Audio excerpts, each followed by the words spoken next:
မင်္ဂလာပါဘောလုံးပရိသတ်ကြီးရေ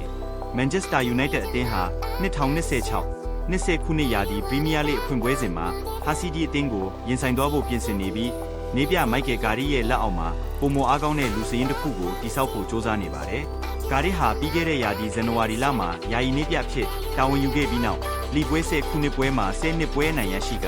အနိုင်ရနှုန်းခုနှစ်10ရာခိုင်နှုန်းကျော်ရရှိခဲ့ပါတယ်။အဲ့ဒီစွမ်းဆောင်ရည်ကြောင့်ယူနိုက်တက်အသင်းဟာ2023ခုနှစ်နောက်ပိုင်းပထမဆုံးအကြိမ်ချန်ပီယံလိဝင်ခွင့်ပြန်လည်ရရှိခဲ့တာလည်းဖြစ်ပါတယ်။ဒီနွေရာသီအပြောင်းရွှေ့ဈေးကွက်မှာယူနိုက်တက်ဟာအားဖြည့်ခေါ်ယူမှုများစွာပြုလုပ်ဖို့စီစဉ်နေပြီးပထမဆုံးခေါ်ယူမှုအဖြစ်အတလန်နာကွင်းလေလူအီဒါဆန်ကိုပေါင်35တန်းကျော်ဖြင့်ခေါ်ယူနိုင်ဖို့နီးစပ်နေပါတယ်။ရာစည်းလက်ရွေးစင်အီဒါဆန်ကလည်းအပြောင်းရွှေ့ကိစ္စဟာ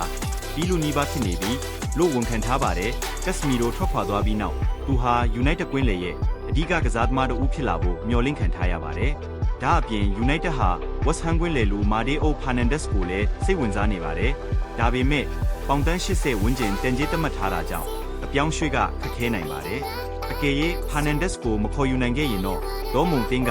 ဂျာမနီလက်ရွေးစင်ဖဲလစ်နမီချာကိုအခြားရွေးချယ်စရာဖြစ်သတ်မှတ်ထားတယ်လို့သိရပါတယ်။တောင်ဘက်တိုက်စစ်ပိုင်းမှာတော့ဝက်စ်ဟမ်ရဲ့နယ်သာလန်လက်ရွေးစင်ခရိုင်ဆန်စီယိုဆမာဘီကိုလည်းယူနိုက်တက်ကစောင့်ကြည့်နေပါတယ်။ကမ္ဘာဖလားပြိုင်ပွဲမှာနှစ်ပွဲဆက်ဂိုးသွင်းထားတဲ့ဆမာဘီဟာလက်ရှိအချိန်မှာဥရောပတင်းကြီးများစွာရဲ့စိတ်ဝင်စားမှုကိုရရှိနေသူဖြစ်ပါတယ်။ Expert Sport ရဲ့ခန့်မှန်းချက်အရဟာစီးတီးနဲ့အဖွင့်ပွဲမှာမန်ချက်စတာယူနိုက်တက်ရဲ့အကောင်းဆုံးလူစရင်းကတော့ဂိုဒ်မာဆန်နီလမ်မတ်စ်နောက်တန်းမှာဒါလော့မကွိုင်းယာလီဆန်ဒရိုမာဒီနက်စ်နဲ့လူကရှော်ကွင်းလယ်မှာဖဲလစ်နမီချာနဲ့အီဒါဆန်တိုက်စစ်ပိုင်းမှာအာမတ်ဘရူနိုဖာနန်ဒက်စ်ပတီဒေါ်ဂူရိုနဲ့အတူဘရိုင်ယန်အမ်ဘီယူမိုတို့ပါဝင်လာနိုင်တယ်လို့ဖော်ပြထားပါတယ်။ကားရဲ့အတွက်တော့လာမယ့်ရာသီဟာအမှန်တကယ်စမ်းသပ်မှုကြီးတစ်ခုဖြစ်လာတော့မှာပါ။ဒါပေမဲ့အင်အားပြည့်ဝတဲ့လူစရင်းနဲ့အတူ